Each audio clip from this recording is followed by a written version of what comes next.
how's it? In the name of Jesus Christ, how are you doing? It's your girl Pancake, Karabo. I hope you're good, I hope you're peachy, I hope you're Stella, and I hope you're in a neat little bunch. If you're not, welcome to the party, as that's just not the story of our lives. So today's the 17th of April 2025, and it's a spiritual war day, it's a whatever day.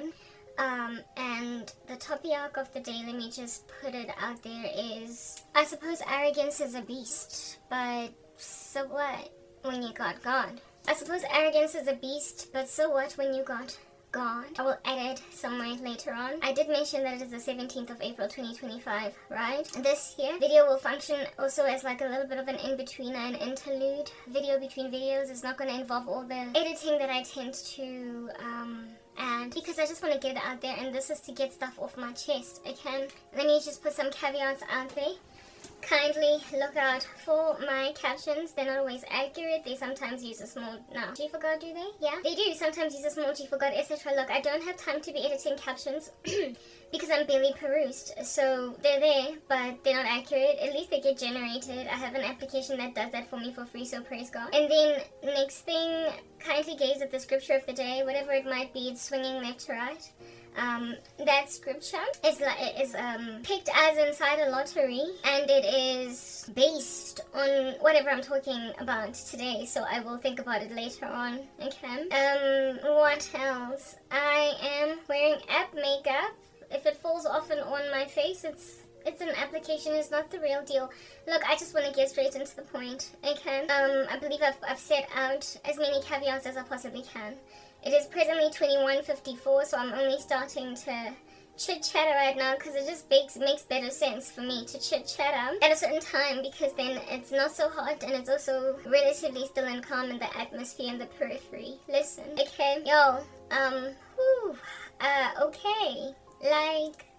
okay, so this is my new channel. Oh, this is a caveat. I have to keep on putting this one out there. It is important. I have officially fled from some old place where I was posting, but that place has got a whole chunk of prophecy, a whole chunk of history, and I will every so often, as I'm busy chit-chatting over here, refer to stuff I said in my old channels, so as to not have to reiterate certain topics that I cover.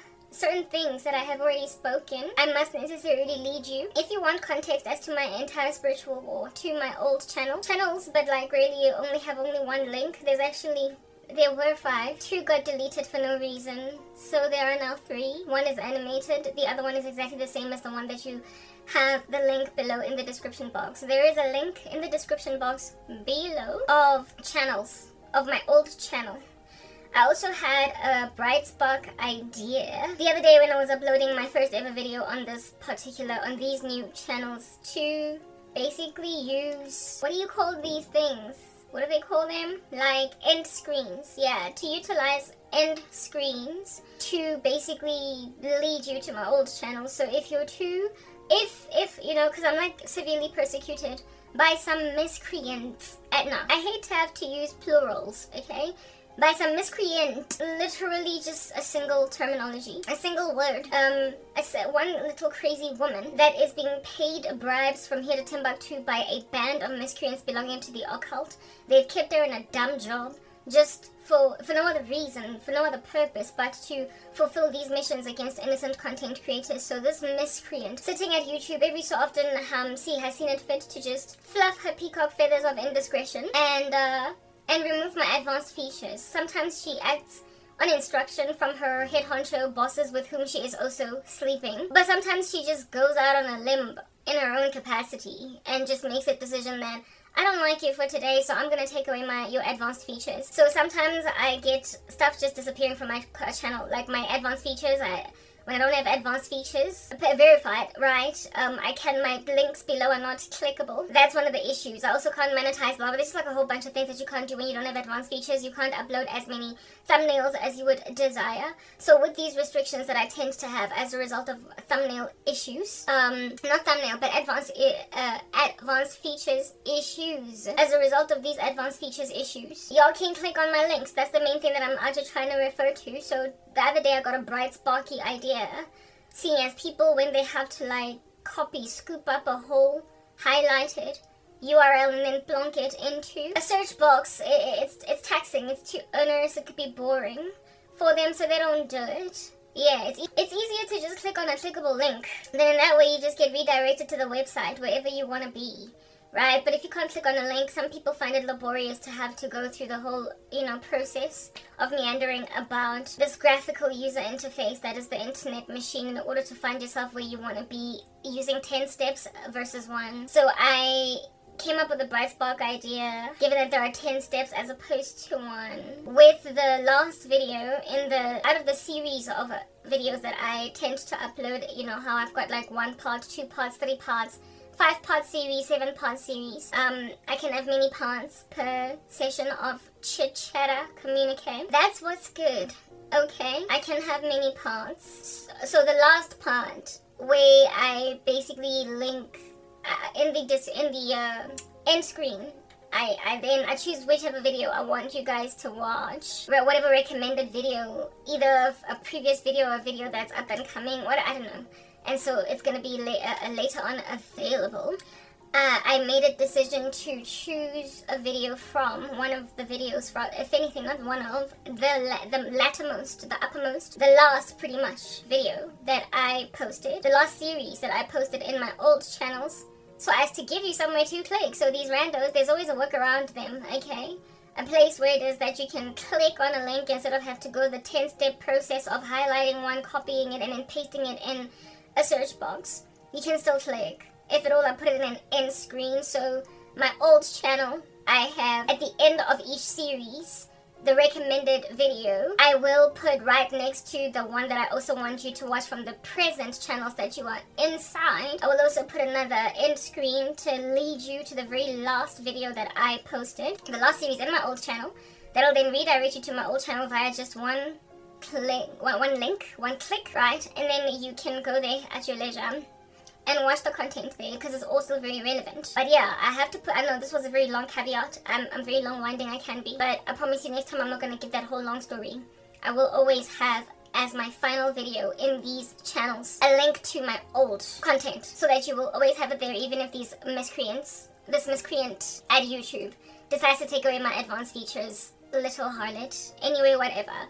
Yeah, so with spiritual whores doing a thing or two in my ecosystem, we're just like, whatever. It has to be placed before your eyes at all that this here is not a maintained or a going concern. My old content, I will perpetually keep on referring back to it, because I keep repeating myself time and time again, highlighting same things that I spoke before, because that's just the nature of spiritual war. Coupled with the fact that when you give prophecy, it's just prophecy, it's prophecy, it's prophecy. Where it is that you move, it'll still be relevant. So if at all, you can walk the streets with little tracts printed, paperbacks that you can hand out of previous stuff you've said, then by all means. And my old content is like a paper bag that I walk around with, just handing to people to give them context as to what in the world is going on over here. Listen, okay, people, I don't even know where to commence this discussion. Oh my word. Like, I'm South African. I keep saying that time and time again, because I guess it's not so clear in this particular ministry, because I don't have a South African flag anywhere in note. So I must let you know that I'm from here. This nation of mine is dying. If anything, it's already kind of dead. But in the same way that with a dead body just kind of chilling like a carry-on on the side of the street, it has to wait for coroners. Do you understand? Come and pick it up. Take it to the mortuary. Perhaps do an autopsy, perhaps donate some of its organs to science. Following which, then it'll either be cremated or buried or whatever by the family, but just removed from everybody's sight so that it won't continue to stink up the room anymore. So long story short, there's still quite a lot of administration involved to a dead body. There's funerals to be attended, just this very taxing, onerous process that one must go through to basically just get rid of it. Yeah, and this nation is like a dead body that is very unfortunately, that's just the sad and disquieting thing. I need to switch on my electric blanket. As you can see, I'm wearing so very many layers of warm stuff because it's getting nippy. It's winter in these streets of SA, whatever. So early winter, it's headed for winter, but in my life, winter, schminter, autumn, schmortum is the same thing. Not really, but it could be. Moving on. Okay, so now that the electric blanket is going to go and fizzle up my nether regions, let us go back to the conversation. South Africa is dead in the very same way that a person that unfortunately gets knocked out taken out, eliminated, neutralized, deaded, unalived, remotely, like as in the kind of like death that happens because you were hitchhiking and some buffoon decides to just pounce on you or whatever. Getting murdered in the wilderness very far away from everybody. Or in even worse case scenarios. In worst case scenarios, you weren't even murdered. Look at that. You just dared be wobbly-legged hiking. Who does that? And then trip up a storm and fall and then break your neck or your head or just fall all the way, roll down until you are over a cliff. And so because you perished with nobody being there to gaze at you dying, nobody knows exactly where you're at, your phone cracks up and dies so nobody can even find your location, it's just a mess. You then are missing. Oh goodness. You're now missing, okay? You're now missing for like a minute, and if at all anybody cares for your person, they will scour the streets of mountain, they will scour the streets of valley, they will scour the streets of river, they will scour the streets of village to village hut, Johannesburg, a city, a town, a country. They will just scour them. Okay? I'm trying to locate you, because after all, ever since the last time you had a conversation with someone that cares about what's going on with you, it appeared you were en route hiking, but you were hiking in some large terrain that does not have very many drones hovering above it. There are no telecommunications poles. It's the one section of the planet that the Antichrist even in the tribulation is not going to be able to get to, because that's where the Israeli lady, the woman in Revelation 12, is going to flee to. So if she can successfully flee from the dragon, it means there must not be an ability for all these drones that surveil the human race and find you wherever you're chilling, saying, come on, wherever you are. Yeah, no, even the Antichrist system is not going to find you over there. So, I mean, if the Antichrist system with all of its technology can't find you in the wilderness, honey, there's somebody with a cell phone, and mere police dogs are not going to do any better. So, you dared go and disappear in some jungle. In Machu Picchu, you are in the rainforest. You are somewhere unperused by human map makers, people that draw maps, people that travel the terrain of the planet for no other purpose but to just plot it on a map, haven't gotten there, okay? You dared go and hike in that space, look at you go. So, more so, is it going to be really rough to identify your body? So then there's the cataclysmia of your decomposition, right there, carry-ons. Hey, you become a carry-on, sorry, and then there's like scavengers, like wolves and stuff, hyenas. They're all up in your grill as you're gnawing away at your meat, okay? They are devouring into your skeleton, and as time progresses, it becomes harder and harder for you to identify your body, so now we are in dire need of random stuff like dental records, and even then, if and only if you actually have been to a dentist. If and only if you've actually been to a dentist, you know, same way that with fingerprints, you're only as good as discovered using fingerprints if you've actually put your biometrics anywhere near a police station. Otherwise, fingerprint schmingerprint, okay? So that's how you're gonna get identified here, through bones. Bone structure. If you're like me, maybe you can be easily found because then you've got a pongo, but largely people don't have a big forehead like me, so it's really rough to find out that that's cranky, that's dead over there. Yeah, dental records. If you have not been to a dentist, especially not in that country, dream on, dream on, right? They could use your DNA if and only if you have not decomposed and just disappeared for so very many years that the integrity of your DNA has been massacred by the elements, being fire or just animals, like just a whole bunch of random things that can eliminate DNA altogether. So now we're gonna have to go through the hard task of verifying that it's you, just by perusing the general area and discovering that, oh, but that is her phone. Oh, but that is her top. Oh, that is her wedding ring. Oh, that is her particular brand of lipstick because she has it bespoke made just for her. Nobody else owns that shade. Oh, but it is, oh, but it is. So circumstantially, people identify your body because, you know, they recognize your lipstick shade or your perfume or your phone. Just the surrounding environment speaks volumes as to it being likely you.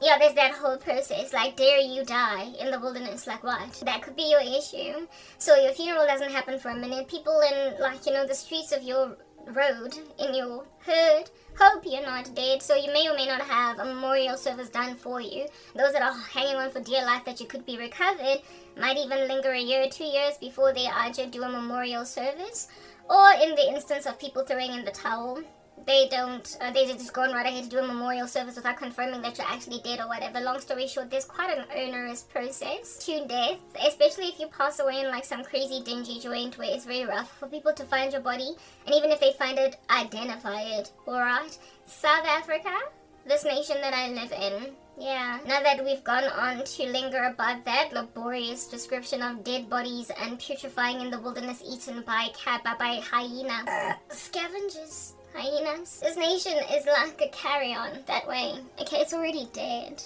But there is so much administration involved, for crying out loud. And never mind confirming that it's dead, because it left hiking on its own by its savvy without a chaperone. It went hiking without a chaperone, you guys. Without an individual to just accompany it. Because, I mean, who goes hiking alone? Like, people do stuff like that. Y'all need to stop. Okay, y'all need to just stop. Anyway, whatever. Went hiking all by them savvy. And they just told a couple of people that, ooh, I'm on a mission to find myself and I'm going to do that on a mountain. Yeah. And then they unfortunately perish at that mountain, where nobody killed them either, right? Like, it's even worse when no one kills you, because if somebody kills you, they could just, like, burst out into guilt tears or something and go to the police and be like, oh, I killed a lady and left her body in the mountains of Never Find Me land. A person can identify you. A person can ultimately blurt out the truth as to where they hid your remains.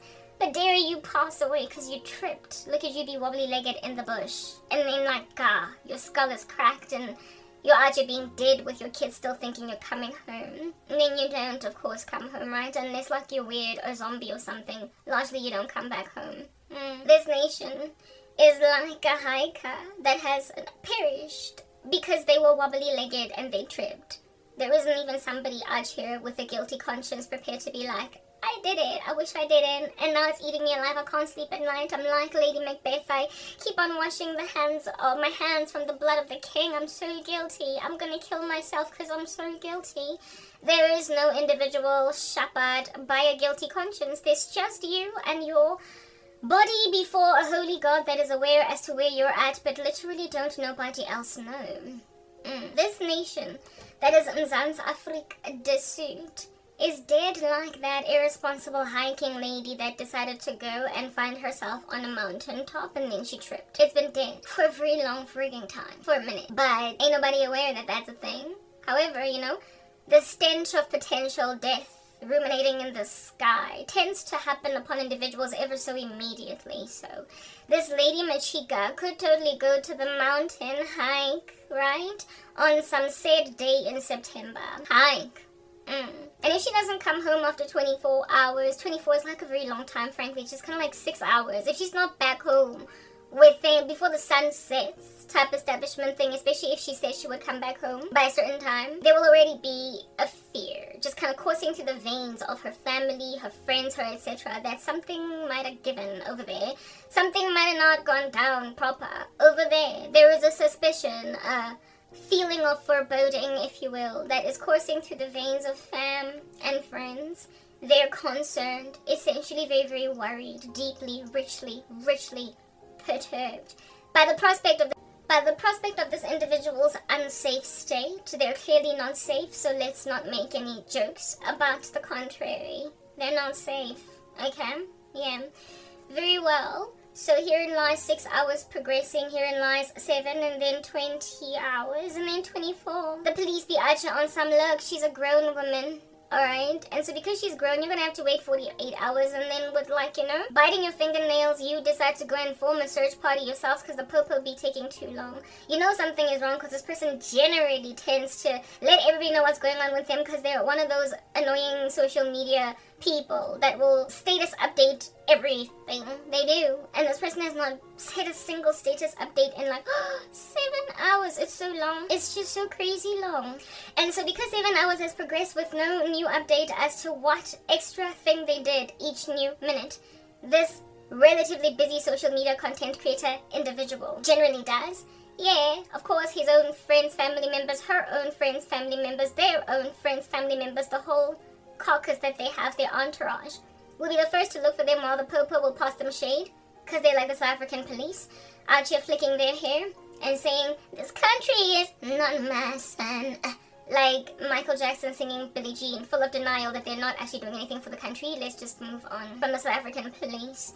Yeah, the South African police will sing them Billie Jean, and so they're going to have to go and take matters into their own hands and look for the individual in question that is now missing that other people are besotted with or whatever. Okay?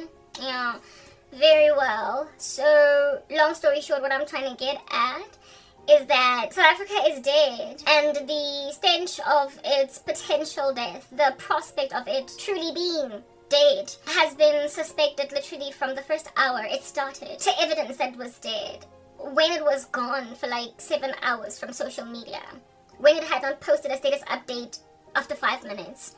It became evident to the closest in the country to it, the ones who were listening with their ears to the ground as to the heartbeat of the country, the ones who cared the most for it, the patriots, or those that have been around for a minute, like, you know, the elderly, like those that were around maybe in the days of apartheid, those who grew up in the 80s, 90s, basically not the Gen Zs, like millennials. I'm speaking about Gen X's, boomers going back, like the older oaks, the ones that have been here for a minute and have basically experienced enough of a lifetime span of this country to discover certain things missing over here. Older folk, and maybe even older Gen Zs. So let me not rule out the unfortunate Gen Zs just yet. They might just feel like I am ageist or whatever. I'm not, okay? The older Gen Zs, like the ones that are like 27, 26, yeah. Not so much the high school ones. Alphas, not so much, alright, yeah. Older Gen Zs, millennials, Gen X's, going back, whose hearts are still pumping through their chests some blood. Like family members of this like dead relative in the bush that nobody yet knows is dead, but has just an ailing suspicion that they just might be. All coded and everything in the bush, being eaten by some possums, rats, stuff. Okay, yeah, there are individuals that sort of caught on to the prospect or the potential for this individual to no longer be with us very early on, because trust me, if you've grown up in a certain ecosystem, if you've been with a certain person, if you have lingered in the company of a certain individual for a set amount of time, you will come to learn what are called typicalities of behavior, that which is like them or not like them, that which is not characteristic of them. You're gonna pick on stuff like that up literally within but a moment. Okay, you're going to pick on stuff up like that, of that cray-cray nature, ever so immediately. It's going to dawn on you faster than it will on other individuals that are a little less aware of the ebbs and flows and nuances of this individual in question. So those among us who are nearest and dearest and tightest to the country felt it as soon as 2 hours went by, and look at this rando not posting that they just ate a bagel for lunch in 2 hours. No, stuff like this doesn't happen with this rando. So something's wrong. And then aren't we the ones that went to the popo on something's wrong? I can just tell it. I feel it in my fingers. I feel it in my toes. You even actually be singing a song hoping that maybe they'll respond to a song. After all, they do like to play fun and games like just sign affidavits and actually certify documents, not actually do any police work. As you can tell, I've got qualms with the South African police. Anyway, whatever, moving on. You're singing to them. I feel it in my fingers. I feel it in my toes. You're singing because you think someone's dead. Then the popo then is like, come after 48 hours. Okay, you know what, like whatever. I'm gonna go and form my own search party. But like, do search parties help? When a person is dead, me I not to go think so. I'm South African. I think that's evident. But frankly, I've already moved. Like, my bags are packed. My blood is another color. It is no longer whatever that rainbow flag is, okay? It's just not. Mara, there are suspicions to the contrary that are false. Beliefs on the left and on the right that perhaps maybe I might change my mind, and it's just not giving. But anyway, people got hopes and ambitions, and they're entitled to them. But my oh my, understand, I am not going to capitulate to your hopes and ambitions. My expensive hopes and ambitions are not going to be cheapened by your cheap hopes and ambitions. I'm not staying. Anyway, whatever. Now that we put that out there are some people that caught on really early, and I will give you my own little story. My own little story.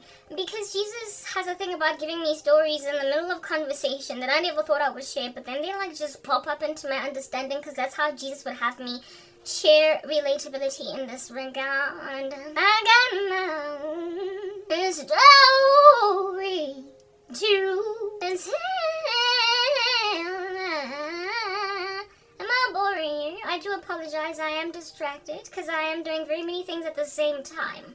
I am editing content, just in case you were wondering, but it does not matter that it takes me so long to bring about any kind of festive activity on my channels. I don't e-post to edify you, because literally I've got a whole bunch of zombies walking around acting like they're alive, called South Africans, thoroughly standing on my chest, sitting on it, saying, Karabo, you will go nowhere. And I'm like, I do apologize, you are the one here that's naive. But anyway, let me tell you a story, and after editing over here, I shall move on to giving you 100% of my attention, and that time has arrived. The season has arrived. I'm here with you now, 100% of the time, so I am South African. Congratulations, you know that. I keep highlighting it. I used to work for a South African telecommunications company called MTN. And I like to call it MTN. Befitting is it to be called MTN because it's empty, as in nothing's going on inside a box. You're just hearing hollow. And then N. Yeah. It's like in the same way that Naledi Pandor is Naledi Pandemonium. I can't really sit with any level of ease in my bones to just call her Pandor, because it just so is much more befitting to call her Pandemonium. Same way that Cyril Ramaphosa is Cyril Ramaphosa, because like he's literally pausing South Africa. So Cyril Ramaphosa, her who? The nation. Anyway, whatever. So MTN is like empty, just like a glass that you just drank out of following having been severely parched after doing the Comrades Marathon. Empty is your little squishy slushy bottle. That's once again N. It's just an empty company. But anyway, it looks like it's got girth. We're going to tell you a story about the individual environment that I come from called MTN. And what in the world was going on over there? So I'm 40 years old. I bet it's a shocker to you. I don't look a day over 28, but you know, it is what it is. It's the genes. What can we say? But I am 40, okay? Yeah, however, I was employed first year at MTN when I was but only 25. Yes. I was only 25. I was born in 1984. It was in 2009 that I started my tenure at MT, like a marble in the head as opposed to a brain, N. Yeah, I started working at N, like when I was 25 years old. At that stage, I was working for MTN at what would be the tantamount of, if it were to represent a human being's season in life. Perhaps adolescent entering into young adult. Yeah, I was working for MTN at a time when it was like a teenager entering into adulthood. So it was young. It was young, but not young enough to be innocent. Not young enough to be adorable, doted over and doting over parents, still very careful to impress mom, impress dad, careful to impress teachers, impress basically anything you can impress, okay? You know, kids absolutely adore the favor of grown-ups, especially when they look up to them. MTN had graduated past that. It was now a terrible teen. It was a frazzling adolescent. It was a toys out the cot throwing, rando, cigarette smoking, experimenting with drugs, pooza experimenting, Zol smoking, grades failing, ball dropping, future dismembering teenager. It was a troubled teen, about to enter into young adulthood, and because of its irresponsible teenage years, it was being perpetually spoken to by those who can intervene, those who can stage interventions. You know how when you're dealing with a terrible teen, that however was quite the pleasant child, yeah, the pleasant preschooler, the pleasant prepubescent, the pleasant pre-adolescent. When in primary school, this child was a ray of sunshine. And then next thing, they hit grade 8 and all things hit the fan. Yeah, MTN was like that kind of teenager that everybody's staging interventions against because they had memories, don't live like people do. Ooh, okay, whatever. We're not singing here. They had memories of a better time. They sang that song. If anything, I am gonna sing. I apologize. I retract my conversation. I could think of better days. You know that song from back in the day? I could think of better days when everything was so much better. Because I had a child that was so well behaved and doing well in school. But now I could never see into tomorrow. Oh, heaven never told me about this and sorrow. How can you mend this broken parent's heart? How can you ever stop me from falling down? 'Cause I had a teenager, a child that became a teenager, and now my whole world has stopped spinning all the way around. 'Cause this kid is a miscreant. This kid is mischievous. This kid is a delinquent. I can't deal. But I could think of better days when my kid was the baddest in the game. All the teachers in the school loved my baby. But now I can never think even about this kid's tomorrow. They're not even gonna make it to varsity at this rate. They might just die and cause me sorrow. That's the mama. That's the daddy. When you're dealing with a kid that was the baddest in the game, and then they become a teenager and they become literally the baddest, but like as in the quite literal interpretation of the word, just bad, like bad eggs. Aye, what is wrong with you? I could think of better days when my kid was so great. Shut up, mama. It's over, move on. That was MT N. That was MTN. I started working for MTN when it was like an irresponsible teenager that, I mean, you remember when you also started to give your parents quite a bit of amount of grief. Yes? How entitled you felt in that space. You hated correction. You hated rebuke so much, like they were the ones that were crawling up your skirt, like they were the ones that were going up your nose like there's some chilia. Yeah, you remember that, right? When you were a teenager doing strange, ominous stuff like proper. I remember there was a time when I had a boyfriend over at my house where I stayed. I was there with my lover boy. I was like 16, 17, and we were like smooching on the sofa or whatever for like ever and a day. And then my mother's friend decides to come and pay us a visit. Do you understand? No, did she decide to come and pay us a visit? I need to know what in the world was happening. No, it wasn't just me smooching with the boyfriend, right? It was my cousin and I hanging out with the boyfriends. And these guys came to the house where at the time my cousin used to stay in Naturina, and they drove cars. The one guy drove a car. My particular boyfriend didn't have a car, but he was entouraging with this card human being. And they were parked, driving out. They were parked. No, they were not driving out. The car was just parked as in doors open, music going boof boof Go driveway niya ko kaya. Expecting, my cousin's property where she used to stay. Expecting that seeing as it's like a whole slap bang, 2:30, 3 p.m, 3:30 in the afternoon. Ain't no grown figure is gonna be around any minute now. Please, it's gonna be a minute before any one of them peruses these streets. Yeah, but my mom had a friend that was a teacher. Were we staying there or was my cousin still staying there? Listen, all I know is that my cousin was there too, because there was a time when we also stayed Gonashirina. We moved there after my grandmother passed away, so it could have been the transitory phase or the whatever, in the in-betweener phase between. Bottom line is, it was my mom's house. It was my mom's house, but my cousin was there with her boyfriend and my boyfriend, and somebody was driving, and the car was parked in the parking lot, in the driveway, and music was going, and teenagers were out here,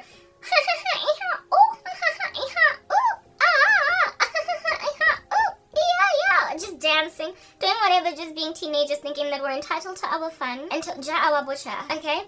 Yeah. We were all up in that grill, and then this teacher rando, because I mean, you know, you don't quite account for teachers. When you are to telling yourself your parent is only going to be home at 6 p.m., 7 p.m.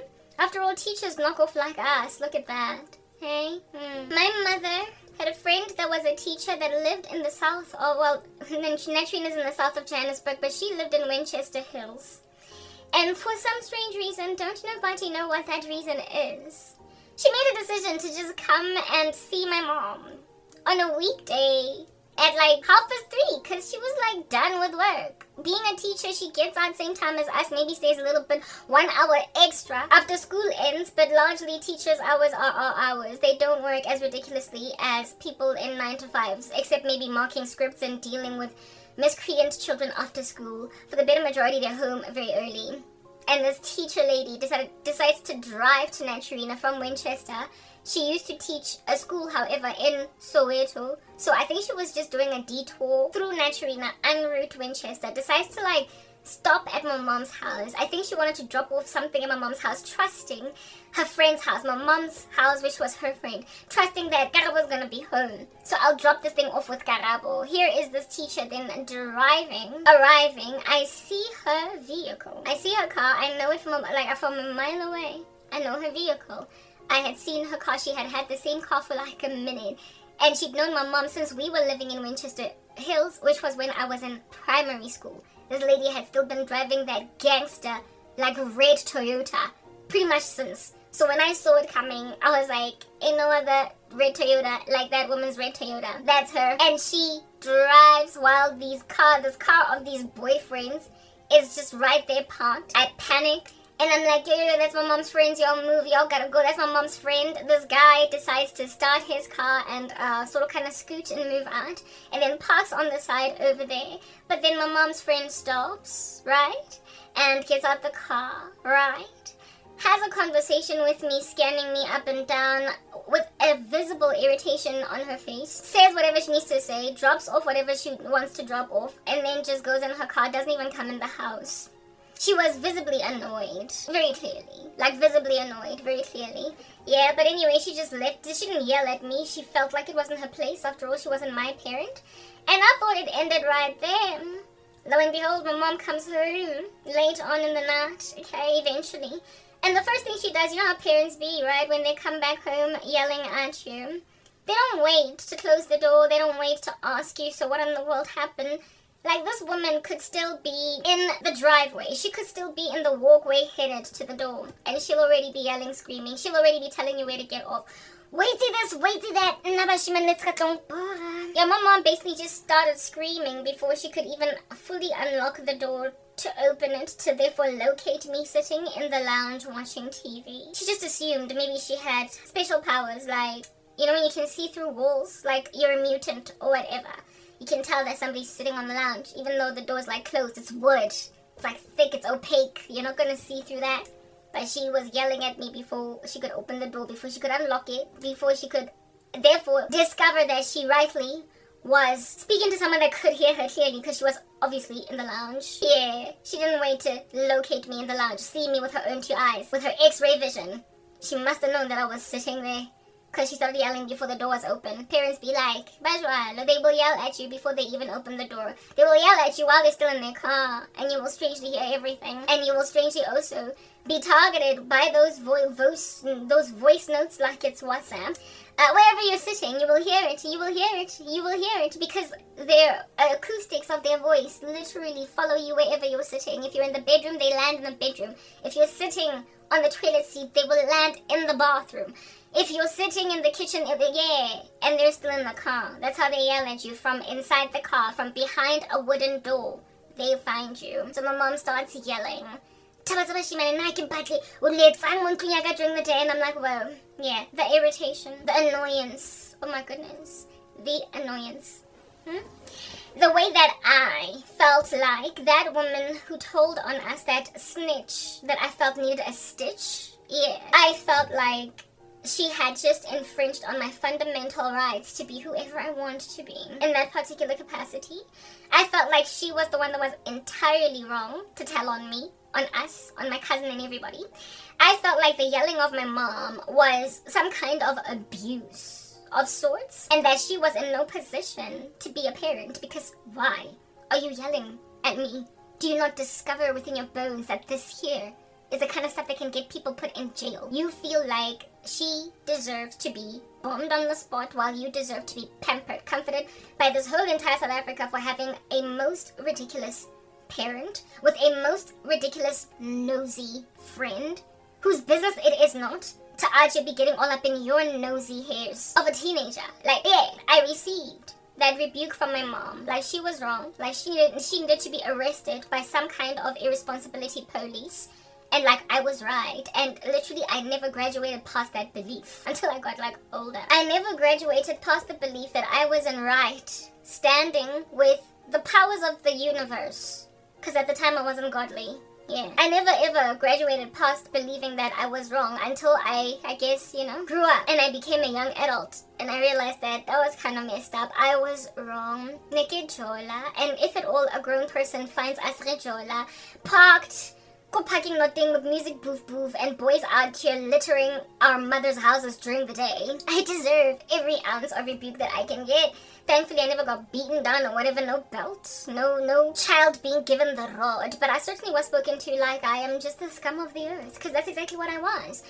The scum of the earth. My cousin and I were wrong. Those boys and us were wrong. We were all wrong. Mara, the entitlement in believing yourself richly right in that state is a form of psychosis. It dwelt very deeply in our bones. It was entrenched until we snapped out of it. Yeah, that is what is a good. Yeah, a teenager's like that. You will remember that every time you got rebuked, be it by a teacher, be it by your parents, be it by other authority structures, the police, whatever, you are throwing your toys out the cot, kicking your legs in the air, looking like an octopus, trying to make everybody see that you're the one here that's afflicted by everyone that's just so mean to you. When you're the idiot, and everybody looks at you like you are the idiot. Literally, when you are a child, and you are throwing your toys out the cart, experiencing your terrible twos in your teenage years, however, everybody knows that you stank.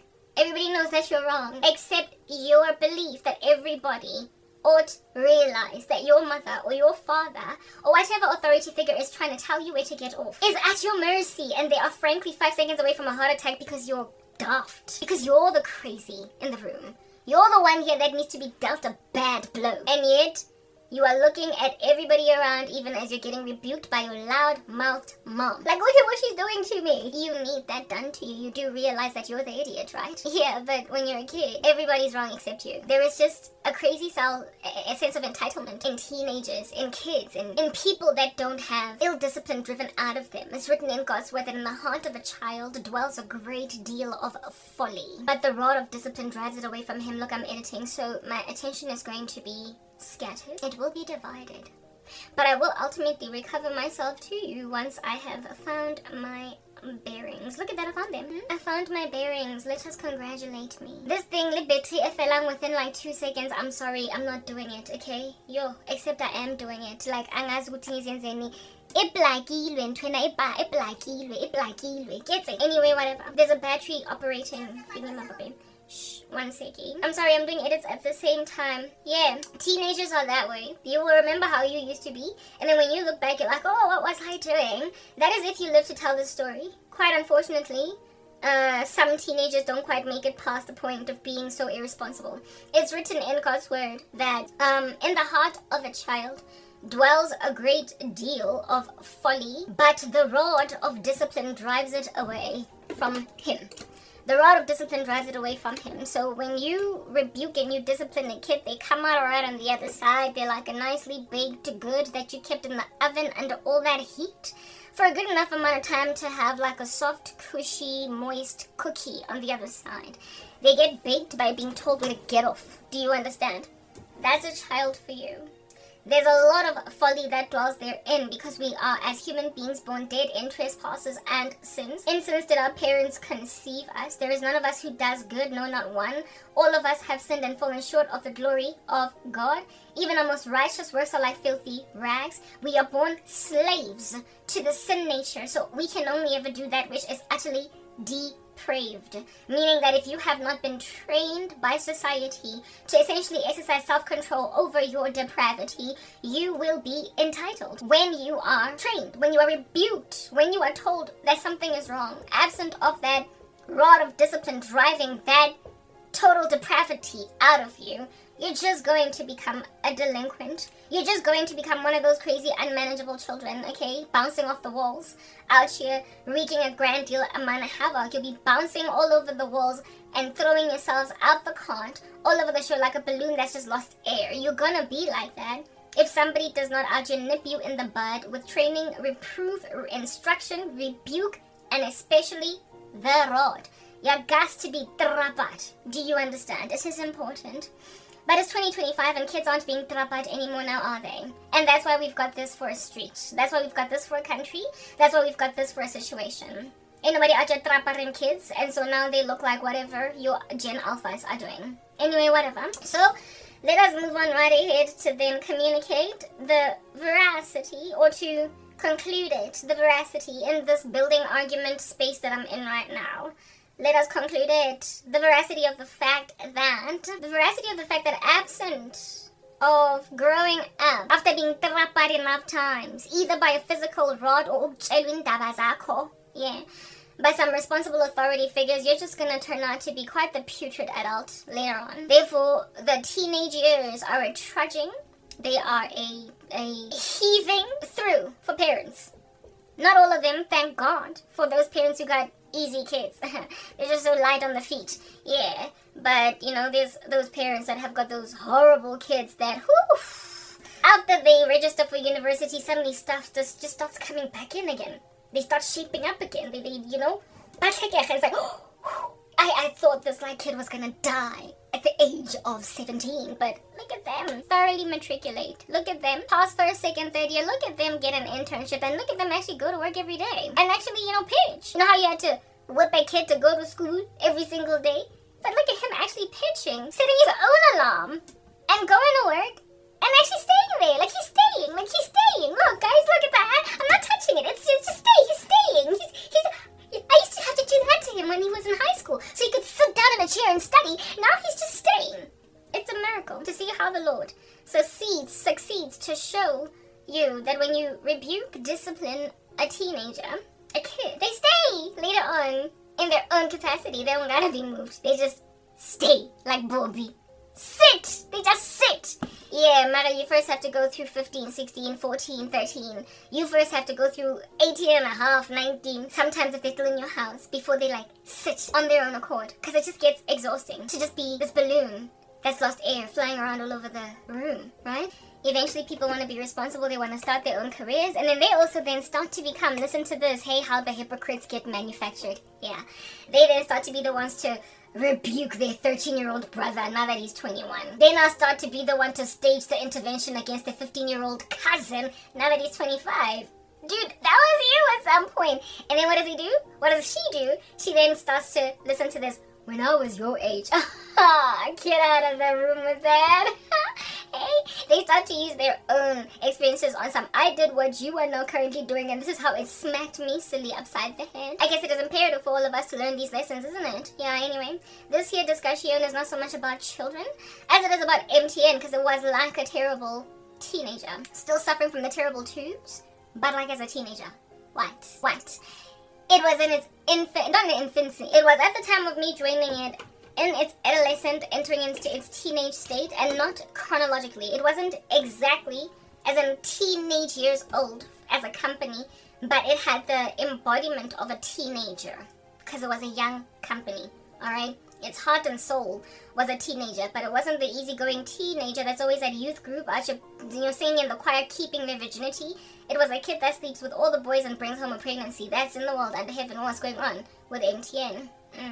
It was a teenager entering into young adulthood in the era of too much clubbing, too much drinking, too much smoking, too much experimentation, too much brain cell killing, too much entitlement, hatred of rebuke. Everybody that tells it where to get off its it And so therefore, therefore wasn't, like I said, a position to be rebuked. And you see, the thing about a teenager that doesn't get rebuked, that doesn't get trained up, that doesn't get taught, that doesn't get taught, basically brought back to Earth after floating around in space, aimlessly like an astronaut. Yeah, that's lost sight of his ship. If he does not get brought down back to Earth again, inevitably there will be implosion, there will be disaster, there will be entitlement, and it'll produce just a manifestly wicked adult. Just a crazy, freaking, annoying, insufferable adult, okay? That nobody can deal with, nobody can be spoken to by them and come out around on the other side. Just a narcissist of prolific proportions that is used to getting everything that they want without having to do anything. Used to getting everything that they want without having to do anything to appease everybody else. They're just the ones rather that are getting appeased. MTN was like a teenager of that nature and unfortunately grew into a grown-up, an adult, that never really recovered from the terrible teenage years. They rather became an entitled adult that now was just stepping on the toes of literally every single body in the room. Now, 2009, I'm 25 years old. And upon arriving at MTN, people could already think about days when it was so much better. They had stories that they shared over lunch, you know. Karabo, if you were here just 4 years ago, girl, you were gonna be so much happier. I can only sit here and chat to you since I started working at MTN in its very infancy about the sorrow. How can we mend this broken company? How can we stop the bleed from bleeding out? Crankcase it down, how it was in the beginning of MTN. It was causing everybody to turn around. But now it's like